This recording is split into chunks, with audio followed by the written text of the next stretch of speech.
Hello दोस्तों, मैं विकास Kumar TML class में आप सभी का स्वागत है। आज का सीरीज टॉपर सीरीज 2 है, जो कि बिहार बोर्ड का स्टूडेंट के लिए जो 2023 में बोर्ड एग्जाम देने वाले हैं, उस एग्जाम को ध्यान में रखते हुए हम लोग एक सीरीज चला रहे हैं, जिसमें वैसे महत्वपूर्ण प्रश्नों को, वैसे महत्वपूर्ण टॉपिकों को हम लोग पढ़ने का काम कर रहे हैं जो एग्जाम में सीधे सीधे देखने को मिलेगा।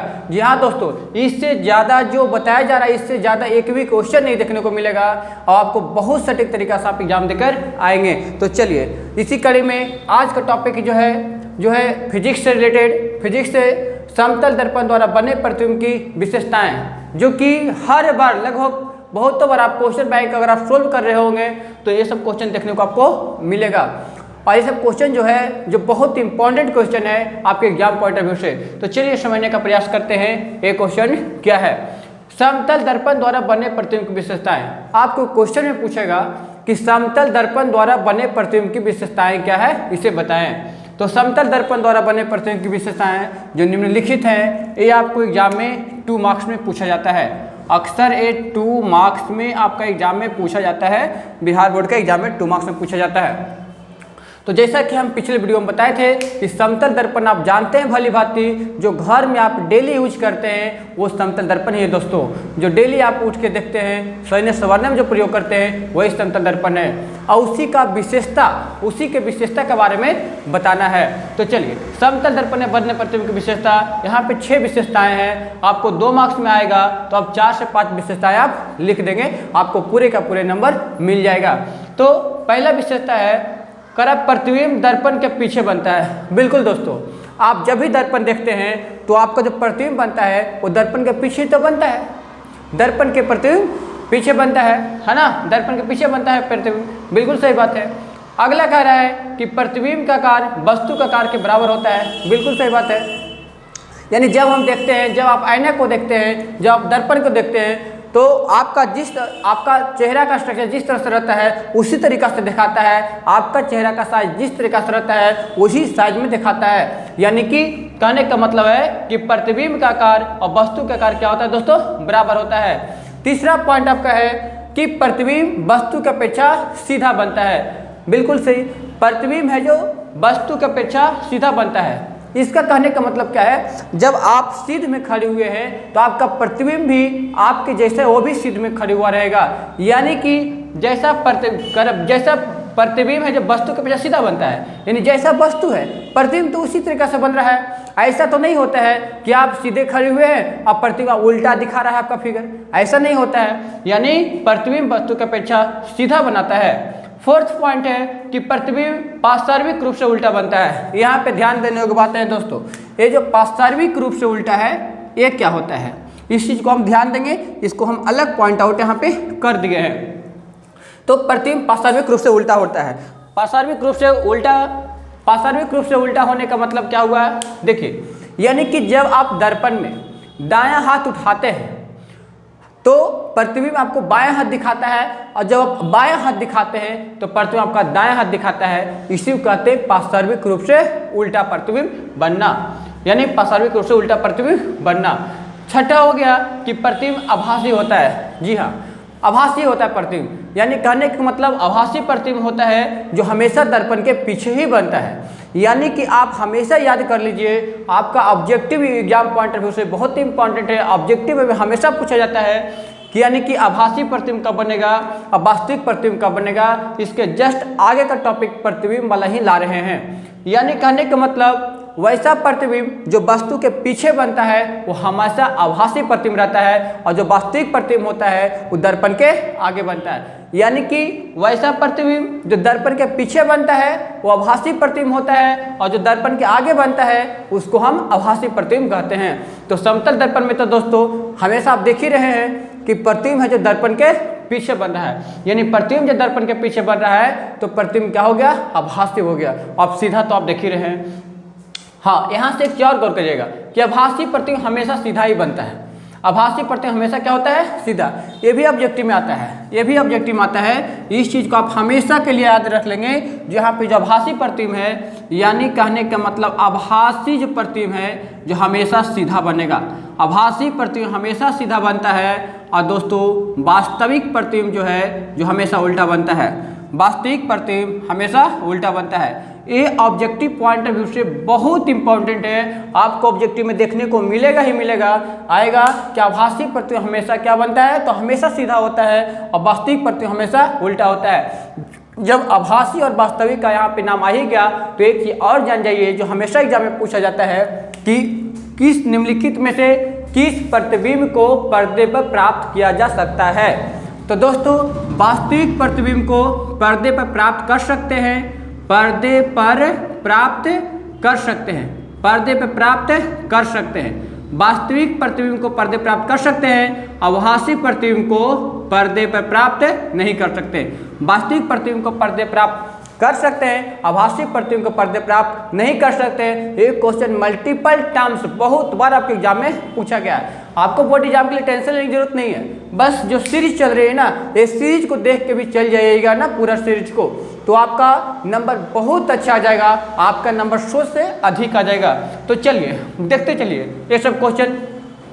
आगे का टॉपिक एक है, यहाँ पे बताए थे एक चीज और, एक पॉइंट और ठहरा गया कि प्रतिबिंब दर्पण से उतना ही पीछे बनता है जितना वस्तु दर्पण से आगे होता है। बिल्कुल सही है, यानी प्रतिबिंब है जो दर्पण से उतना ही पीछे बनता है जितना वस्तु दर्पण से आगे होता है। जी हाँ, जैसे एक बोर्ड है तो यहाँ पे हम हाथ रखे हुए तो प्रतिबिंब पीछे दर्पण में आप दिखेगा तो लगेगा जितना दूर पे हम मेरा जो वस्तु है ये रखा हुआ है उतना ही दूर पर पीछे आप डिस्टेंस को बढ़ाइएगा, पीछे भी डिस्टेंस बढ़ेगा। आप जब घटाइएगा आप दर्पण के जितना समीप आइएगा प्रतिबिंब भी आपको उतना ही समीप आएगा। यानी उसी चीज को बता रहा है कि प्रतिबिंब दर्पण से उतना ही पीछे बनता है जितना वस्तु दर्पण से आगे होता है। तो दोस्तों ये रहा समतल दर्पण द्वारा बने प्रतिबिंब की विशेषता। फाइनली एक रिव्यू कर लीजिए कि समतल दर्पण द्वारा बने प्रतिबिंब की विशेषता क्या क्या हो गया। तो समतल दर्पण द्वारा बने प्रतिबिंब की विशेषता निम्नलिखित है। पहला, प्रतिबिंब दर्पण के पीछे बनता है, प्रतिबिंब का आकार वस्तु के आकार के बराबर होता है, प्रतिबिंब वस्तु के अपेक्षा सीधा बनता है, प्रतिबिंब पार्श्विक रूप से उल्टा होता है, प्रतिबिंब आभासी होता है, प्रतिबिंब दर्पण से उतना ही पीछे बनता है जितना वस्तु से आगे होता है। यहाँ पर हम 2 पॉइंट क्या बताए कि आभासी प्रतिबिंब हमेशा सीधा होता है, वास्तविक प्रतिबिंब हमेशा उल्टा होता है। आभासी प्रतिबिंब को पर्दे पर हम नहीं प्राप्त कर सकते हैं और वास्तविक प्रतिबिंब को पर्दे पर प्राप्त कर सकते हैं। ये सब क्वेश्चन बहुत इंपॉर्टेंट है दोस्तों, VVI है, आपके एग्जाम में बिल्कुल देखने को मिलेगा। चलिए यहाँ पर एक पॉइंट को हम हाईलाइट कर दिए कि पारस्परिक परिवर्तन क्या होता है। 2 मार्क्स में ही पूछ दिया जाता है कि पारस्परिक परिवर्तन किसे कहते हैं, पारस्परिक परिवर्तन किसे कहते हैं। तो दोस्तों जो अभी जो बताए उसी चीज को है कि वस्तु का दाहिना भाग समतल दर्पण में प्रतिबिंब का बायां भाग तथा वस्तु का बायां भाग प्रतिबिंब का दाहिना भाग दिखाई पड़ता है, इसी को पारस्परिक परिवर्तन कहते हैं। यानी समतल दर्पण में जब वस्तु का दायां भाग दिखाइएगा तो प्रतिबिंब में आपको बायां भाग दिखेगा, और जब बायां भाग दिखाइएगा तो प्रतिबिंब में आपका दायां भाग दिखेगा। इसी को तो कहते हैं, है ना, पारस्परिक परिवर्तन, लेटरल इन्वर्सन। पारस्परिक परिवर्तन तो इसी को कहते हैं। तो आई होप दोस्तों आप इस टॉपिक को अच्छी तरीके से समझ गए होंगे। अब चलते हैं नेक्स्ट टॉपिक की ओर। इस टॉपिक आपका है गोलीय दर्पण। गोलीय दर्पण को समझने की कोशिश करेंगे हम। कह रहा है गोलीय दर्पण क्या है, 2 नंबर के लिए इंपॉर्टेंट है। ये सब सारे जो क्वेश्चन देख रहे हैं वही इंपॉर्टेंट क्वेश्चन ही है ना। टॉपिक है गोलीय दर्पण उस दर्पण को कहते हैं जिसकी प्रवर्तक सतह किसी खोखले गोले का एक भाग होती है। गोलीय दर्पण हम उस दर्पण को कहते हैं जिसकी प्रवर्तक सतह किसी खोखले गोले का एक भाग होता है। जैसे इसको हम फिगर थ्रू अगर देखना चाहें तो फिगर थ्रू हम इस तरह से देख सकते हैं। जैसे एक गोल बना दीजिए दोस्तों, इस तरीका से आप गोल बना देंगे, है ना। चलिए ये हो गया आपका एक गोल हो गया।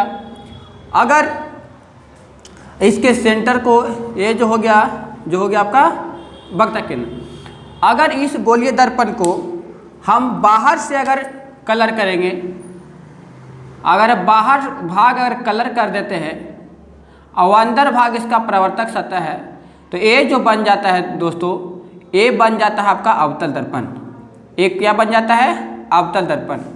और अगर हम अंदर से भाग इसका कलई कर दें, अंदर वाला भाग इसका कलई कर देते हैं और बाहर वाला भाग अगर प्रवर्तक सतह रहता है तो ये जो बनता है इसे कहते हैं उत्तल दर्पण।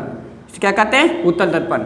देखिए एक तरफ हम बाहर की ओर कलई किए, एक तरफ अंदर की ओर कलाई किए तो जो बाहर की ओर कलाई किए तो बाहर की ओर कलाई होता है तो इसको कहते हैं अवतल दर्पण। ये हो गया अवतल दर्पण। और अगर भीतर की ओर कलाई किए तो इसको कहते हैं उत्तल दर्पण। उत्तल दर्पण कहते हैं दोस्तों, उत्तल दर्पण कहते हैं। चलिए, और जो गोलीय दर्पण के जो केंद्र हो गया, इस केंद्र को हम लोग कहते हैं वक्रता केंद्र। क्या कहते हैं दोस्तों? वक्रता केंद्र कहते हैं। इस केंद्र को क्या कहते हैं? वक्रता केंद्र कहते हैं दोस्तों। और देखिए, ये जो एक लाइन हम ड्रॉ कर रहे हैं, ये देखिएगा जो सेंटर से होते हुए गुजरेगी, ये जो लाइन है जो इसकी सेंटर से होते हुए जो गुजरी है ये लाइन, है ना, तो ये जो लाइन गुजरी है, इस लाइन को हम लोग कहते हैं प्रधान अक्ष या मुख्य अक्ष। क्या कहते हैं दोस्तों? प्रधान अक्ष, या इसी को हम लोग कहते हैं मुख्य अक्ष कहते हैं। इसी को हम लोग क्या कहते हैं? मुख्य अक्ष कहते हैं। प्रधान अक्ष या मुख्य अक्ष, है ना। और दर्पण के जिस बिंदु पर प्रधान अक्ष या मुख्य अक्ष यहाँ पे मिल रही है, इसको हम लोग कहते हैं ध्रुव, that is denoted by P। इसको हम लोग ध्रुव कहते हैं दोस्तों। उधर भी ध्रुव हो गया और इधर भी हो गया आपका ध्रुव हो गया। ये हो गया प्रधान अक्ष, मुख्य अक्ष। उसके बाद ये जो आप देख रहे हैं फिगर, अभी जो लाइन ड्रॉ किए, है ना, इसको कहते हैं दोस्तों वक्रता त्रिज्या। क्या कहते हैं दोस्तों? वक्रता त्रिज्या कहते हैं। वक्रता त्रिज्या कहते हैं। यानी कि बस इसका यही टॉपिक है।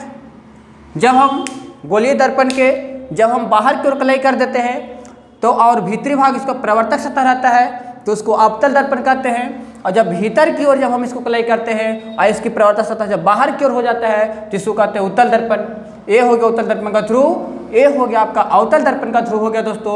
और बीच में आपका सेंटर हो गया, केंद्र हो गया, जिसको कहते हैं वक्रता केंद्र। यानी गोलीय दर्पण के केंद्र को कहते हैं वक्रता केंद्र और गोलीय दर्पण के त्रिज्या को कहते हैं वक्रता त्रिज्या। ठीक है दोस्तों, तो ये रहा आपको गोलीय दर्पण से संबंधित कुछ महत्वपूर्ण बिंदु, है ना। चलिए, अब हमसे देखेंगे कि उत्तल दर्पण अब क्या है, अवतल दर्पण क्या है। यानी उत्तल दर्पण किसे कहते हैं, अवतल दर्पण किसे कहते हैं। दोस्तों एग्जाम में बहुत बार पूछा जाता है कि उत्तल दर्पण और अवतल दर्पण में अंतर स्पष्ट करें और उत्तल दर्पण और अवतल दर्पण के उपयोग को बताएं। इसे बहुत इंपॉर्टेंट क्वेश्चन है दोस्तों। चलिए, हम अब आगे के टॉपिक में इस चीज को डील करते हैं। यानी यहाँ से दोस्तों गोलीय दर्पण का दो भाग निकल कर आ गया, एक उत्तल दर्पण और एक अवतल दर्पण। अगर आपसे यहाँ पूछा जाए कि बताइए उत्तल दर्पण किसे कहते हैं, अवतल दर्पण किसे कहते हैं, तो आप दोस्तों बेहिचक बता सकते हैं। अगर आ गया उत्तल दर्पण किसे कहते हैं तो आप बताएंगे कि वैसा दर्पण जिसकी प्रवर्तक सतह उठा हुआ हो, जिसका प्रवर्तक सतह उभरा हुआ हो, उसे उत्तल दर्पण कहते हैं। और वैसा दर्पण जिसकी प्रवर्तक सतह धंसा हुआ हो, उसे अवतल दर्पण कहते हैं। ये सिंपल सा है। उत्तल दर्पण में क्या हो गया कि उत्तल दर्पण का प्रवर्तक सतह दोस्तों उभरा हुआ है और अवतल दर्पण का प्रवर्तक सतह धंसा हुआ है। यही दोनों में है डिफरेंस है। ठीक है दोस्तों, और भी हम इसके बारे में बातचीत करेंगे जो कि नेक्स्ट वीडियो में आपका रहेगा। उत्तल दर्पण और अवतल दर्पण में क्या अंतर है और उत्तल दर्पण और अवतल दर्पण का उपयोग के बारे में हम जानेंगे। ठीक है, और नेक्स्ट वीडियो में जो चर्चा रहेगी वो दर्पण सूत्र रहेगा, जो कि ये सब एग्जाम में बहुत ही इंपॉर्टेंट है, जो कि हमेशा एग्जाम में दोस्तों पूछा ही जाता है। तो आज के लिए इतना ही दोस्तों। अगर आप वीडियो को अच्छा लगा है तो वीडियो को लाइक शेयर और सब्सक्राइब जरूर करें। थैंक यू दोस्तों।